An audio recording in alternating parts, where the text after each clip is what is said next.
Ας μιλήσουμε και για το άρθρο 9 του Συντάγματος που αφορά το άσυλο της κατοικίας. Παράγραφος 1. Η κατοικία του καθενός είναι άσυλο. Η ιδιωτική και οικογενειακή ζωή του ατόμου είναι απαραβίαστη. Καμία έρευνα δεν γίνεται σε κατοικία παρά μόνο όταν και όπως ορίζει ο νόμος και πάντοτε με την παρουσία εκπροσώπων της δικαστικής εξουσίας. Επομένως, θα υπάρχει κάποιος νόμος που εξειδικεύει αυτή τη συγκεκριμένη διάταξη τη συνταγματική.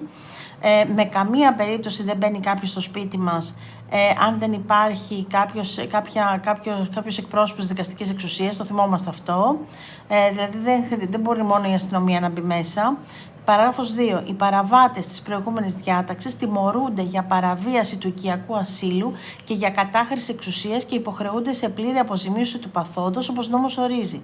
Επομένως, υπάρχει κάποιος νόμος που εξειδικεύει πάλι και την παράγραφο 2 και μας λέει και μάλιστα και τι αποζημίωση πληρώνει όποιος μπει και παραβιάσει δηλαδή το άσυλο, το οικιακό άσυλο και καταχραστεί την εξουσία που του έχει δώσει ο νόμος. Και γενικά δεν μπει με κάποιον εκπρόσωπο της δικαστικής εξουσίας. Άρα θυμόμαστε, δεν μπαίνει κανείς στο σπίτι μας. Αν δεν υπάρχει εκπρόσωπος της δικαστικής εξουσίας και εννοείται ένταλμα.